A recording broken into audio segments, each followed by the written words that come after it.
Good day, everyone.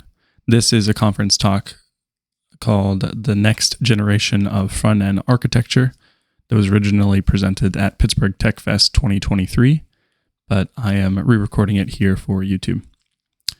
Before we get started, let me introduce myself. My name is Sean McPherson. I'm a front-end focused software engineer. I work for Khan Academy, which is a nonprofit that provides free world-class education for anyone, anywhere. Before Khan, I worked for niche.com, which is headquartered in Pittsburgh. And before that, I worked for a fintech company in Atlanta called Thesis. And then once upon a time, I was a classroom teacher.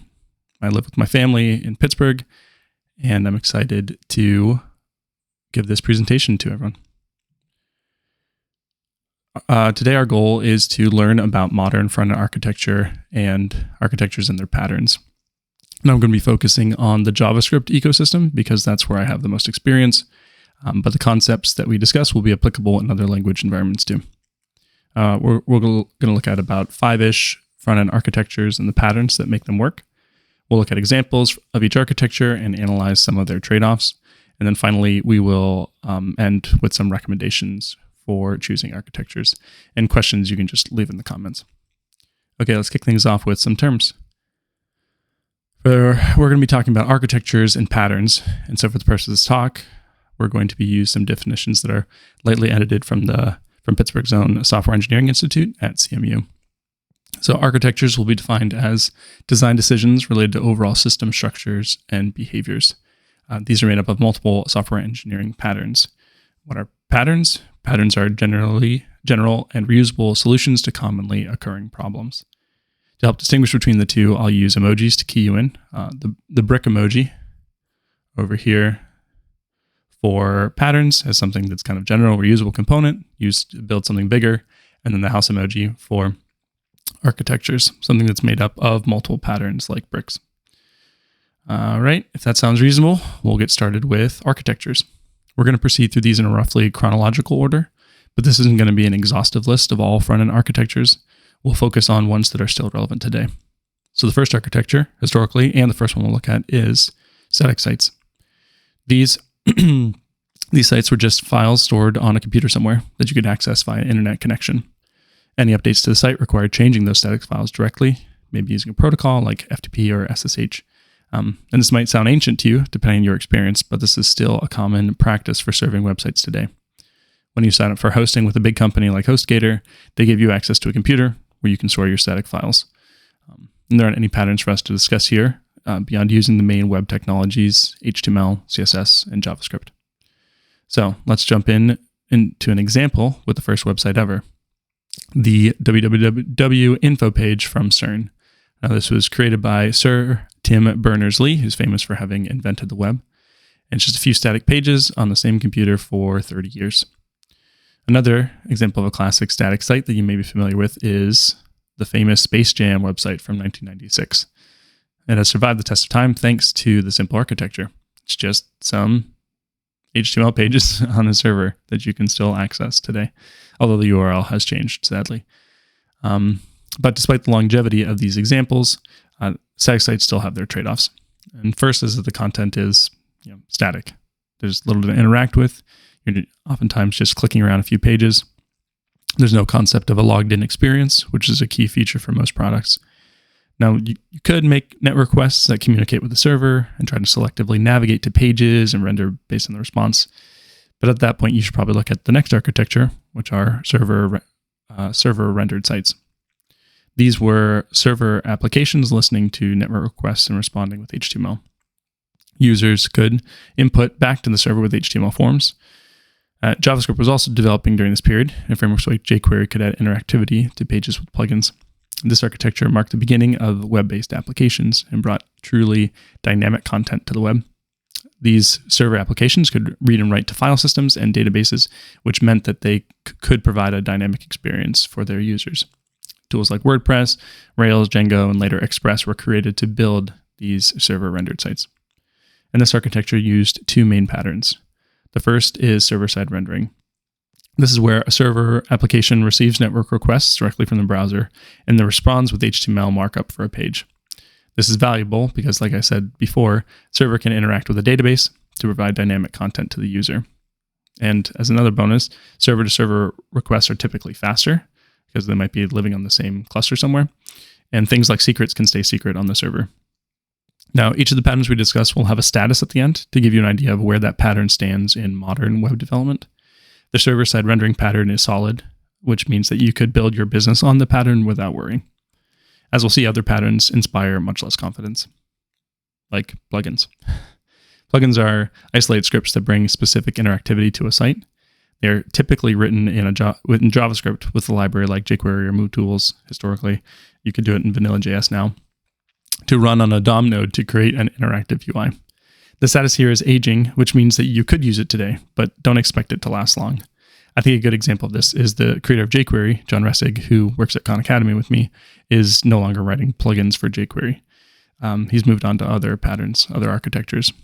Now, there are some contexts where plugins might be the best pattern, but I think they're mostly replaced by web components and islands, which we'll talk about later. So plugins aside, a good example of server-rendered site today is MDN. Here we have a server-rendered site that focuses on SEO, search engine optimization, to make sure that it ranks highly in search results. The initial page loads are quick, helping the user get the information they need and get out quickly. And this site is great. I go there all the time, but the architecture does have its trade-offs. The biggest is that often the full page loads feel slow to the user, even if the response from the server is relatively quick. So the architecture is best for shorter sessions, when a user will only be on the site for a few pages. You can think maybe 1 to 3 or something like that. Thanks to network latency, navigating multiple pages in a session is heavier than loading everything up front, which is an option we'll look at later. And finally, it's challenging to create highly interactive experiences when you're depending on plugins for interactivity. Or even if you were to use a more modern pattern like islands, it's just hard to knit together all those different interactions in a way that feels truly immersive. To build a more immersive experience, you need to look at something like single-page applications or SPAs. Now, I've divided this architecture into 2 eras, and so we're focusing on early single-page applications right now. These were highly interactive apps that tried to recreate native experiences. And first that meant desktop programs, but later they were chasing mobile-like experiences. And because the entire application was running from a single web page, you needed to recreate a lot of browser functionality, which starts fun, but quickly becomes a headache. Some examples of technologies in this era were Macromedia Flash and Microsoft Silverlight, and then Macromedia Flash turned into Adobe Flash, if you remember that. This was a real kind of Wild West period for web architectures, because when anything was possible, anything goes. It gave us some really interesting applications. It spun up a whole industry of Flash games that I remember fondly. I actually got my start in web development through Flash, both creating single-page applications in Flash and also creating web pages to host animations that I'd created. So I look at this era with some rose-tinted glasses, but there's definitely some struggles that we'll discuss later. So this architecture introduced a few important patterns. The first is client-side rendering. This is where you start with an empty HTML page and a bundle of client-side code, and the bundle generates the UI for you. The client-side code handles all the updates to the UI as well, including like toggling checkboxes or opening and closing menus, and even navigating screens. And I'm classifying this pattern as solid because of later advancements with other frameworks that we'll discuss. For the record, I do not recommend building a new SPA with Flash or Silverlight. A pattern that goes hand in hand with client-side rendering is client-side navigation. This is giving the user the experience of navigating between pages without actually leaving the initial page. Since the navigation, or quote-unquote navigation, happens entirely on the client, transitions can be almost instantaneous, and they can even be animated to give the user that native experience. I'm classifying this pattern as solid because it is useful today in certain contexts. Now, I was able to dig up a good example of a SPA from this era, a site for Advanced Studios, which was built entirely in Flash. And sorry, I don't have a good screenshot of this one, but most of the sites from this era are long gone. Now, you better believe that all those buttons and menus were animated, and there's probably like little sounds, that effects, and transitions too as you moused over them. And as cool as it was, and you'll have to trust me that it was very cool, it highlights some of the trade-offs. So during this era, this early SPA era, their reliance on non-web technologies was a major issue. And I remember the days of talking to my grandparents over the phone and trying to walk them through the process of installing Flash or updating Silverlight, and it was just a nightmare. And by and large, these weren't accessible. The non-web technologies left users with disabilities out in the cold. Screen readers couldn't access the content, and keyboard users couldn't interact with the apps. And to make things worse, Flash became a major target for hackers. And ultimately, these technologies just failed to revolutionize the web until they were inevitably killed by Steve Jobs when he did not support Flash on the iPhone. However, the patterns they introduced did become the foundation behind modern SPAs. Now, this is probably what we all think of when we hear the term SPA. It built upon the previous iterations of the architecture with new frameworks powered by JavaScript. And these frameworks made it possible to provide an app-like experience, but with native web technologies. And that's the key. We're no longer depending on a plugin that users have to load separately on their computer. We're using HTML, CSS, and a lot of JavaScript to create these modern SPA applications. This is the era of Create React App, where bootstrapping a new SPA just required a single command in the terminal and the willingness to go fast and break things. I think a great use case for modern SPA architectures are highly interactive web apps like Figma. If you're building something that is closer to an app than a website, then a SPA is probably the best architecture for your project. And Figma is like that. It's basically Adobe Illustrator, but in the browser with tons of real-time collaboration features built in. But problems arise when you try to use this architecture in other contexts. Once the SPA was up and running, it's great, but the initial load is a major issue. Chaining network requests to load all the JavaScript and CSS is a performance problem. And initially, Google's web crawler couldn't index any content on SPAs because it didn't wait around for it to load. This made SEO a big issue for all SPAs. And thankfully, this has changed a bit, but long load times still result in poor web vitals. So even though the crawler will hang around for a little bit, all the time it takes for your app to load will give you a low score, which will result in low rankings. Accessibility was and is still a concern because it was and is still too easy to make inaccessible SPAs. The frameworks don't provide guardrails, and the community didn't always have the knowledge to make to teach best practices for accessibility. Now, to address some of these concerns, another modern architecture emerged, which are modern static sites. These leverage some of the modern tooling and frameworks originally used for SPAs, but to generate static sites.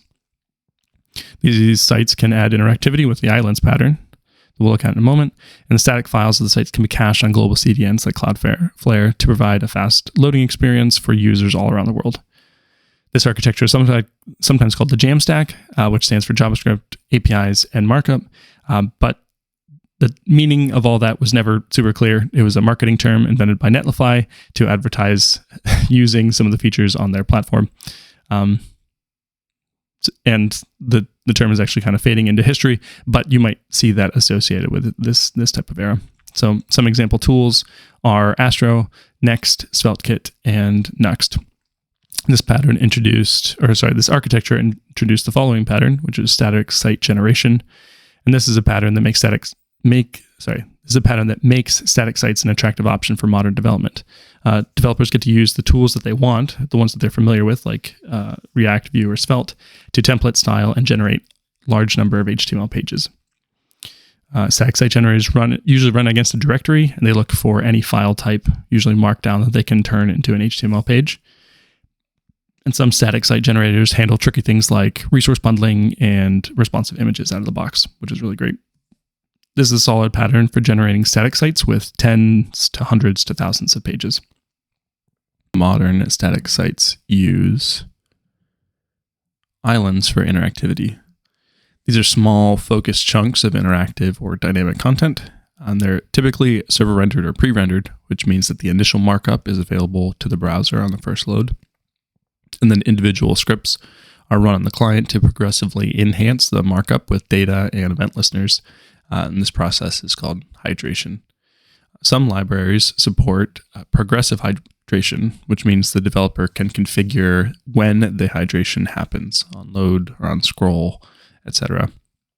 I view these as the successor to plugins because they provide an initial state and then progressively enhance it when possible. So this pattern is frequently referred to as the islands architecture, which is unfortunate, especially because I'm calling it a pattern here. But I think the idea of islands fits better as a pattern, especially because it can be used in multiple architectures. If you're interested in exploring this pattern, I recommend looking into Astro, which is a framework designed around islands. I think a good example of a modern static site is the documentation for Microsoft's Fluent Design. This site is built with Astro and showcases the patterns of modern static sites. All the pages are generated at build time and then cached for visitors.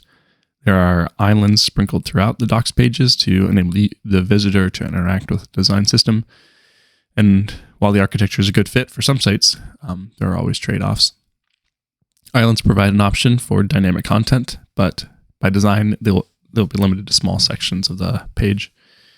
And coordinating interactions between multiple islands becomes a logistical and performance challenge. And finally, build times can grow significantly as the number of pages increases. Typically, static site generators will generate every page on every build, even if the content hasn't changed, which can get expensive. Some try to generate pages that contain information, only the pages that contain information that has changed, but that's a hard problem to solve. And that brings us to our final architecture, which are multi-page applications. This is a new architecture that combines aspects of server-rendered sites and single-page applications. It's powered by meta frameworks, and these are special applications designed to handle modern web development.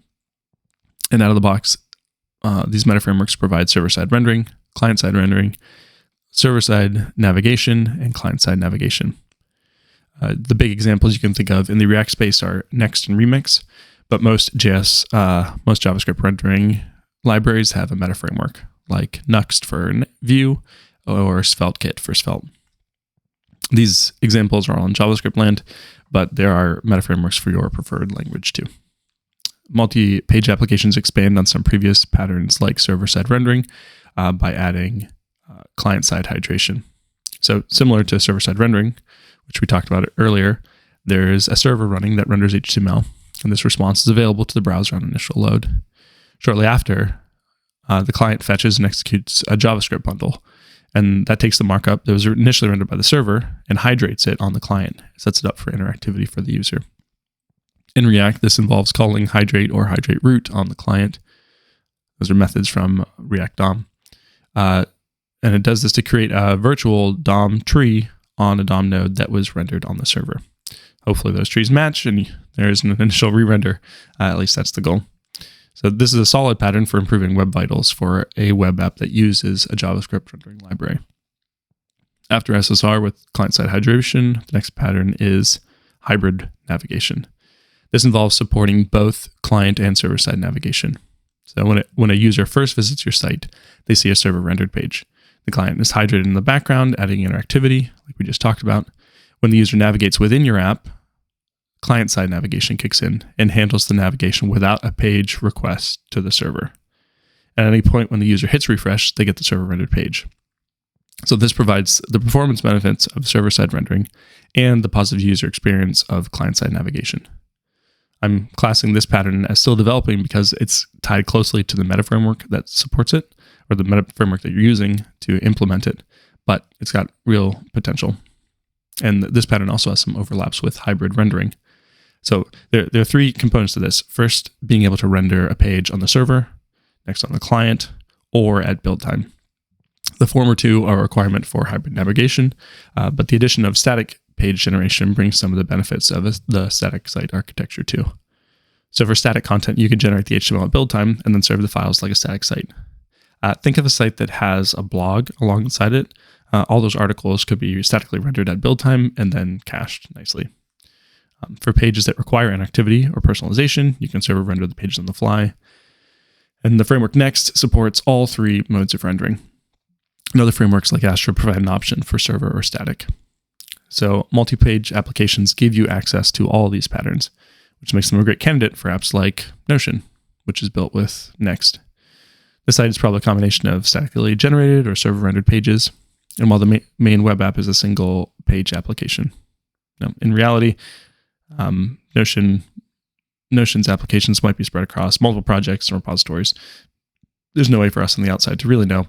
But by using a meta framework like Next, they could use all these patterns to meet each specific need of their product. Okay, we made it to the end of the last architecture of the day. So let's sum everything up with a nice table. So this shows all the architectures we covered and the patterns they use. And you can see that each architecture has its focus. Static sites have static site generation, islands. Server-rendered sites have server-side rendering, islands. We talked about plugins too, but I'll just mention islands here. Single-page applications skip both of those, and they focus on client-side rendering, client-side navigation for that app-like experience. And then multi-page applications provide all access to all those patterns. Now, in some ways, this isn't fair because the hybrid patterns are sort of counted twice for multi-page applications. But I think it communicates the point that multi-page apps are the most flexible architecture. And we'll take this into consideration as we go into recommendations. Here is where we're going to take what we've learned and use that information to make some general recommendations about which front-end architecture is best designed for a project. Because in reality, the answer to which architecture should I use is it depends. And I know that's a boring answer, but it's true. You need to assess your needs from a product, business, and team perspectives, and then compare those needs to the strengths and weaknesses of each architecture. So with that in mind, I'm going to go through each architecture and describe some project characteristics that would make it a good fit. So first off is static sites. So if you're building something that has a content focus, I have two examples here, blogs or documentation, where SEO is really important. You want to show up in Google search results. There's little to no dynamic content, and it's a uniform experience for all users. Basically, there's no logged in, logged out. It's just the site. All the pages can be easily cached on a CDN, so they're available to everyone worldwide. Then your static site is a good fit for you. Some patterns you want to pay attention to are static site generation and islands for those little parts of interactivity that you want to introduce. And some tools to check out would be Astro, which we've mentioned previously, Hugo, which is powered by Go, but is a popular option for static site generation, or 11D, which is another JavaScript library. Next, server-rendered sites. Once again, we've got a content focus, but maybe you're backing some of the content that you're showing up with something that's on a database. So maybe it's an e-commerce or a simple dashboard. SEO is still important. You want to show up well in search results, but there's definitely a different experience for different users, whether that's localization or logged in, logged out. You want to personalize the experience in some way. Then server-rendered sites will be a good pattern for you. So patterns to look for: server-side rendering, and again, islands, and some tools, WordPress, or your favorite languages framework. One note on WordPress, it's not really in the JavaScript space, but WordPress powers 40% of the top 10 million websites. So chances are it'll work well for your project. But if you're building something that's a little bit more dynamic, a little more interactive, then you should consider a single page application. Now, this is for highly interactive web applications. I mentioned Figma before. Google Docs is another example. If you're building something that will have elements that follow the user throughout their experience, like a music player on like Spotify or a chat panel, something like that, or you're building something where the URL isn't important to the user, and so routing isn't important from that perspective, you're expecting long sessions for your product. I think social media is a good example of this, where they're incentivized to keep you on the product for longer. And so this architecture lends itself well for someone who's going to be on the app for a long time. If you're building something where SEO doesn't matter, because you're going to rank lowly, or if you get ranked at all on your with an architecture like this, or you're building an internal application with hardware and connection guarantees. So like if you're building a software as a service company that does real-time management of a fleet of autonomous robotic vacuums or something, then a single page application will be right up your alley. So the patterns to pay attention to: client-side rendering, client-side navigation, doing everything on the client, and some tools for you to use. Vite, which is a really cool tool for building front-end applications, and then you get to pick whichever front-end framework you like. So if you are building that robotic vacuum company, just make sure that your landing page and documentation site isn't a spa. All right. Next, if you want maximum flexibility, then look into multi-page applications. This is when you're building something with diverse content, both static and interactive. I think Khan Academy is a good example, Jira, or even Confluence, a lot of Atlassian things. SEO is important. You want to have both a rich logout experience and a dynamic logged-in experience. If you want both users who are coming to your site, maybe like Google, want to experience something and have a full site to interact with, but also logged-in users maybe have more smooth transitions or more dynamic interactive interfaces, then multi-page applications are a good option for you. Some patterns to pay attention to are hybrid rendering, hybrid routing, again, islands, and some tools to check out: Next, Remix in the React space, SvelteKit for Svelte, or Nuxt for Vue. Don't just take my word for it. These are some quotes from the documentation sites for React, Svelte, and Vue. So the first, if you want to build a new app or a new website fully with React, we recommend picking one of the React-powered frameworks popular in the community. Frameworks provide features that most apps and sites need eventually, including routing, data fetching, and generating HTML. That's from the React docs. Svelte is a little bit more succinct. We recommend using SvelteKit, and same for Vue. We highly recommend giving Next a try. So the multi-page application meta frameworks provide you a toolkit to build your app and give you access to the most patterns for your project. If you're in React land, you may have heard a lot about React server components and how game-changing they are. And if you're using a meta framework like Next, you get the benefits of that new pattern out of the box because they've implemented React server components. But you don't have to learn about them or implement them yourself. So it's nice in that way too. And finally, this brings us to personal recommendations. This is my talk. I'm going to end with some of my personal recommendations.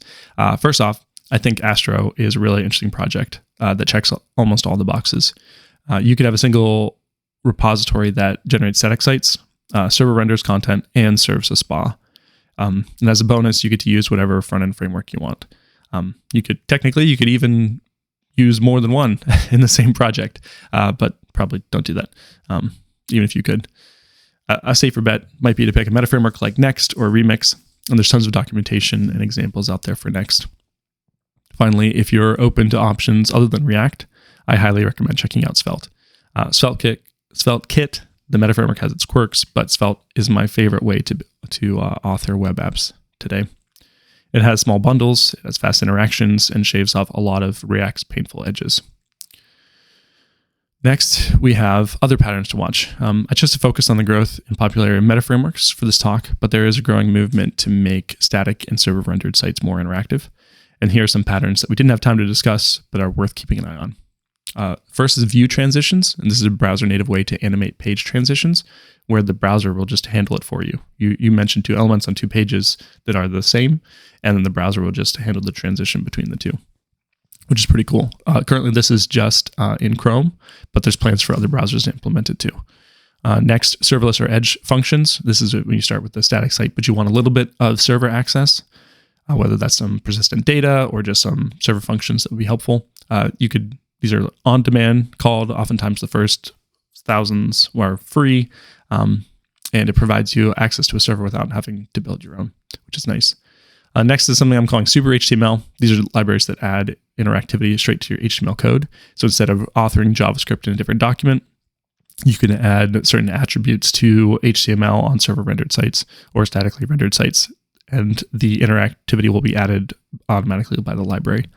And some examples of this are HTMX, Hotwire, Alpine.js. And finally, web components. So this is the browser standard for creating components, and it's supported by all browsers. And there's options to author it using libraries like Lit and Stencil. So that's something to keep an eye on. Maybe sometime in the future, we won't need our own JavaScript frameworks. Okay, that's all I had. I want to give a special thanks to Khan Academy for letting me speak. Well, I'm online right now, but for letting me speak here at the conference. And I wanted to give a special thanks to Emily Janzer at Khan Academy, Josh Smith at Calendly, and Luke Rathbun at Publicist Media for proofreading my slides. And finally, thanking my wife for giving up a bunch of evenings with me so that I could prepare this talk. All right, that's all I got. You can leave any questions down in the comments, and I will leave this link in the comment section to, this has the slides and some additional resources and things like that. Cool. All right. Have a good day, everyone.